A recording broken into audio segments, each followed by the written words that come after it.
శ్రీ గురుభ్యో నమ శ్రీ మహాగణాధిపతి నమ శ్రీ మహాసరస్వత్య నమ ఓం శ్రీమాత్రే నమ. మనకు ధనస్సు రాశి సెప్టెంబర్ మాసంలో ఫలితాలు చూసినట్టయితే ధనుస్సు రాశిలో మూలా నక్షత్రం 4 పాదాలు, పూర్వాషాఢ నక్షత్రం 4 పాదాలు, ఉత్తరాషాఢ నక్షత్రం 1వ పాదం.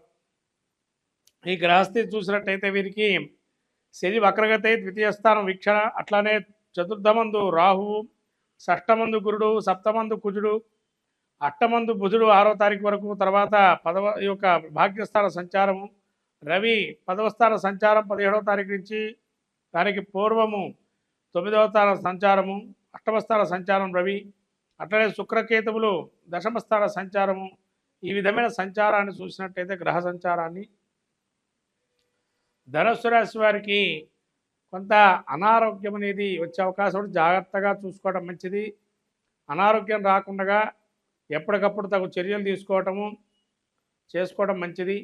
అట్లాగే ఈ యొక్క శని వక్రదృష్టి ద్వితీయ స్థానంలో ఉండడం వల్ల మిమ్మల్ని నమ్మి కొంత ధనం ఎవరికైనా అప్పచెప్తే దాన్ని నమ్మకద్రోహం చేసి కొంతవరకు దాన్ని వాడు ఖర్చు పెట్టుకొని ఖర్చు అయిందని చూపించి మీకు చూపిస్తారు. మీరు నమ్మేయటం వల్ల తర్వాత కానీ తెలుసుకోరు వాళ్ళు వాడుకున్నారని చెప్పి. అట్లాగా కొంత నమ్మకద్రోహం అయ్యే అవకాశం ఉంటుంది. ధనానికి సంబంధించి కొంత ఇబ్బందులు పడే అవకాశం ఉంటుంది. అట్లాగే నేము ఫేమ్ సంపాదించినట్టు వారు ఎవరైతే ఉంటారో వారికి కొంతవరకు ఇబ్బందులు కలిగే అవకాశం ఉంటుంది. ఈ చతుర్థ స్థానంలో రాహు సంచారం వల్ల యంత్ర సంబంధమైనటువంటి కొన్ని ప్రయాణాలు చేశారు, వాటి వల్ల గాయాలు జరిగే అవకాశం ఉంటుంది. జాగ్రత్తగా ఉండడం మంచిది. దుష్టులకు దూరంగా ఉండడం మంచిది.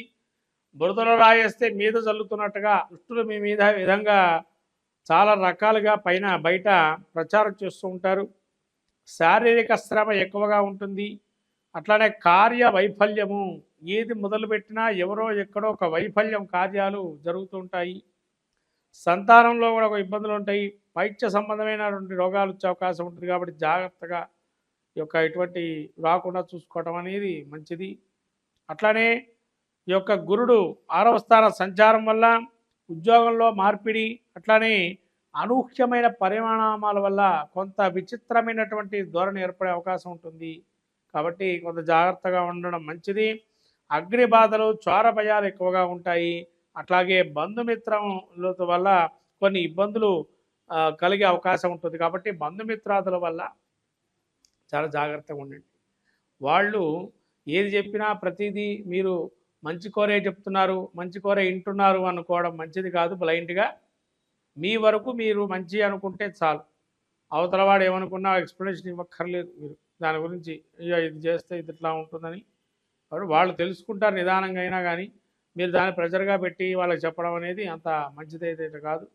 అట్లాగే ఈ యొక్క గురుడు కూడా ఈ విధంగా ఉన్నాడు. అట్లాగే మనకు కుజుడు 8వ స్థాన సంచారం వల్ల శ్వాసకోశ సంబంధమైన వ్యాధులు, అంటే రెస్పిరేటరీ ఊపిరి తీసుకోవటంలో ఒక ఇబ్బందులు వస్తే భుజాలకు సంబంధించి ఇబ్బందులు కలుగుతాయి.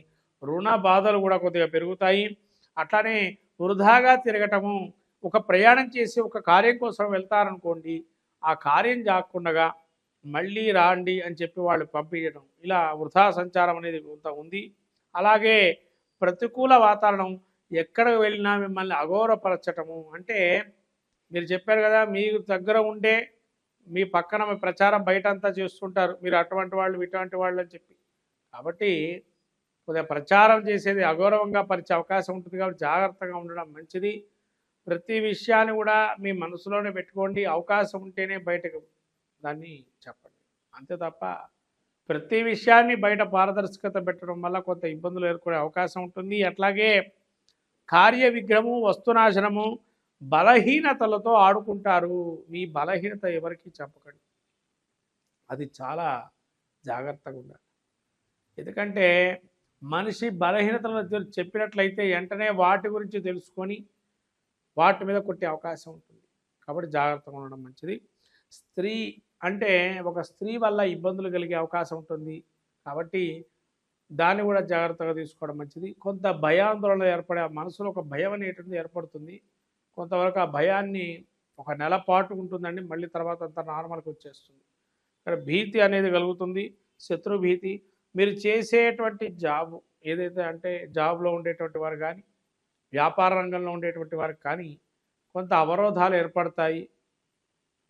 ప్రభుత్వ రంగం ద్వారా కానీ ప్రైవేట్ రంగంలో ఉండేటువంటి వారికి కానీ కొంత అవరోధాలు ఏర్పడి వాటికి స్తబ్దుగా జీవనం చేయడం అవకాశం ఉంటుంది. కాబట్టి జాగ్రత్తగా ఉండడం అనేది మంచిది వ్యాపార రంగంలో ఉండేటువంటి వారికి. అట్లాగే ఈ యొక్క శని మనకు చూసాము. ఇక కేతువు చూస్తే అక్కడే 10వ స్థానంలో సంచారంలో ఉన్నాడు కాబట్టి వ్యాపారంలో కానీ ఉద్యోగస్తులు కానీ మారేవారు ఎవరైతే ఉన్నారో మారొచ్చును. ఉద్యోగం మారే అవకాశం ఉంటుంది కాబట్టి ఆ ఉద్యోగాలు మారే అవకాశం ఉంది. రాను రాను ఒక నెల ఆగండి, తర్వాత మారండి ఉద్యోగాన్ని. కొంత మీరు ఎంత శ్రమ పడినా కూడా ఇంతేనా నా జీతం యొక్క భావనలో ఉంటారు. కాబట్టి శారీరక శ్రమ ఎక్కువ ఉన్న మానసికమైనటువంటి వికలాంగులుగా ఉంటారు. అంటే ఎంత కష్టపడినా మాకు ఇంతేనా డబ్బు వచ్చేది అని ఒక మనశ్చింతన అనేది ఉంటుంది. అట్లా తల్లికి కొంత అనారోగ్యం ఉంటుందండి, జాగ్రత్తగా చూసుకోవడం మంచిది. అట్లానే స్త్రీలకి కొంతవరకు హైబ్రిడేషన్ అనేటువంటి ఇబ్బందులు కలుగుతాయి, జాగ్రత్తగా ఉండడం మంచిది. ఈ విధంగా ధనుసు రాశి వారికి చాలా మిశ్రమ ఫలితాలు గోచరిస్తున్నాయి. 40% బాగుంది సెప్టెంబర్ మాసంలో. కాబట్టి ఏదైనా కానీ ధనుస్సు రాశి వారు చాలా జాగ్రత్తగా ఈ మాసమంతా ఉండడం అనేది మంచిది. అట్లాగే ఎవరిని కూడా అంటే ముఖ్యంగా కొంత ధన రూపంలో ఉండేటువంటి వస్తువు ఏదైతే ఉందో వాటిని మీరు 1-2 సార్లు చూసి తీసుకోవటం అనేది మంచిది.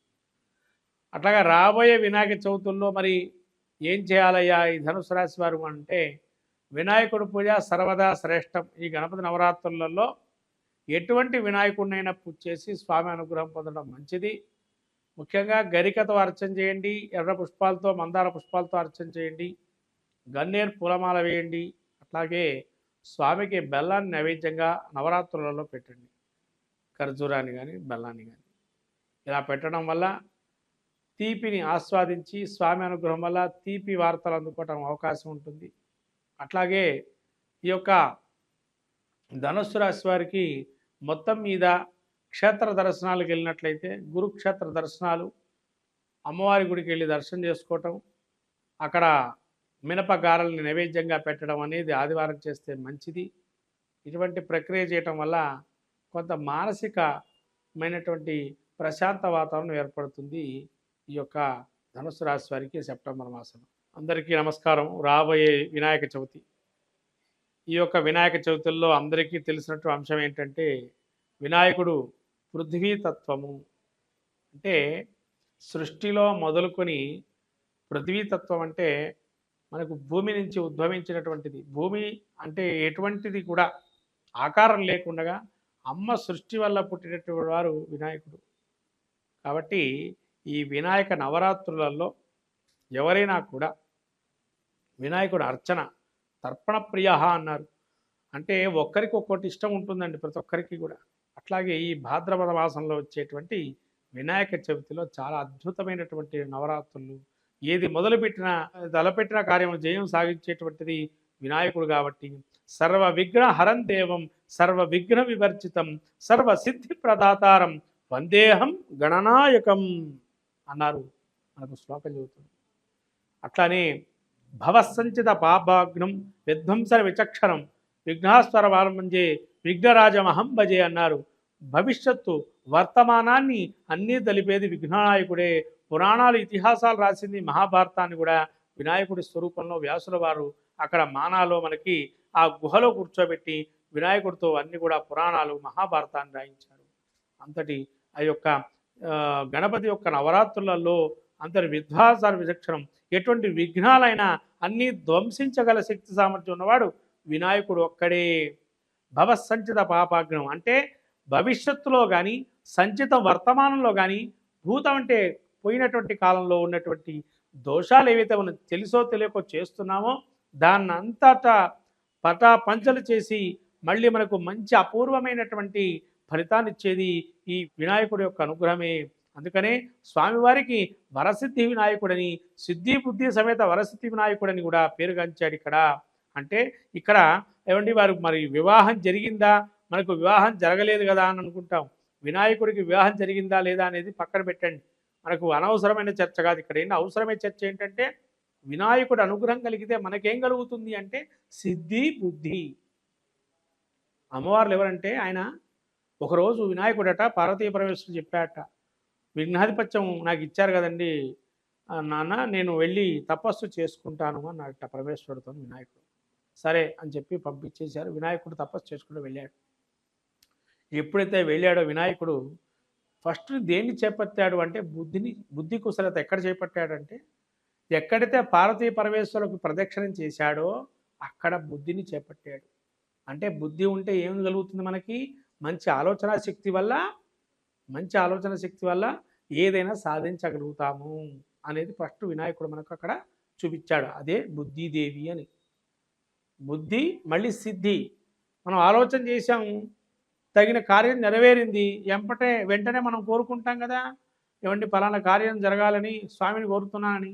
సిద్ధి పొందటానికి ఏం చేయాలా? ఆయన్ని ప్రత్యక్షం చేసుకోవాలి.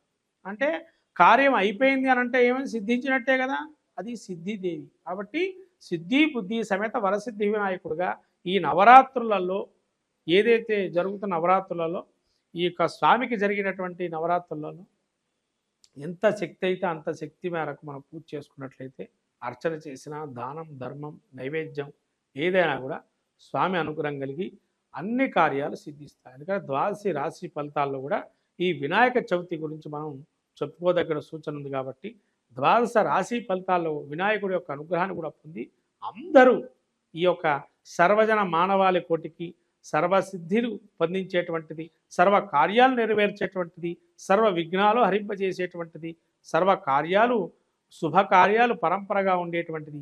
దాని ద్వారా మనకేమొస్తుంది అంటే వృద్ధి ఇంకా మనకు సిద్ధి. వృద్ధిదేవి కూతుర్లట. అంటే వినాయకుడు ఎప్పుడైతే సిద్ధి బుద్ధిని పొందాడో మనకేమొస్తున్నాయి దానివల్ల అంటే వృద్ధి అంటే గ్రోత్ రేట్ పెరగటం. వెంటనే పెరుగుతాయి కదా మనకు ఏదో విధంగా, అది గ్రోత్ రేట్, అది వృద్ధి అంటారు. అంటే కూతుర్లు అని చెప్పంటారు వృద్ధి. ఇంకొకటేమో రిద్ధి అంటే ఏంటంటే సకల కార్యములందు కూడా అరిష్టాలు తొలగింపజేసేది వృద్ధి. అందుకనే మీరు సంతోషిమాత గురించి తెలుసుకున్నట్లయితే ఇవన్నీ కూడా అందులో ఉంటాయి. శుభము లాభము కొడుకులు అని చెప్పంటారు. కాబట్టి ఇవన్నీ కూడా వినాయకుడి యొక్క అనుగ్రహం వల్ల సకల కార్యాలు అందరికీ నెరవేరుతాయి. కాబట్టి ఈ వినాయక చవితికి అందరూ కూడా ఓం గం గణపతే నమః అనే మంత్రాన్ని పఠిస్తూ ఈ వినాయకుడి యొక్క అనుగ్రహాన్ని పొందొచ్చు. ఇది చాలండి. గకార గణపతి వినాయకుడిని చేస్తే ఆయన గకార గణపతి అంటారు. ఈ గకార గణపతి ఎంత జపం చేస్తే స్వామి శీఘ్రంగా నీకు ఎటువంటి కార్యాన్ని సిద్ధిస్తాడు. కాబట్టి ఈ యొక్క గం గణపతే నమః ఏదైతే మంత్రం ఉందో ఈ వినాయక చవితిలో ఎంతవరకు అంటే అంతవరకు జపం చేసుకోవటం వల్ల మంచి సాధిస్తారు. స్వామి అనుగ్రహం కలుగుతుంది. మంగళం మహత్ శుభం భూయా.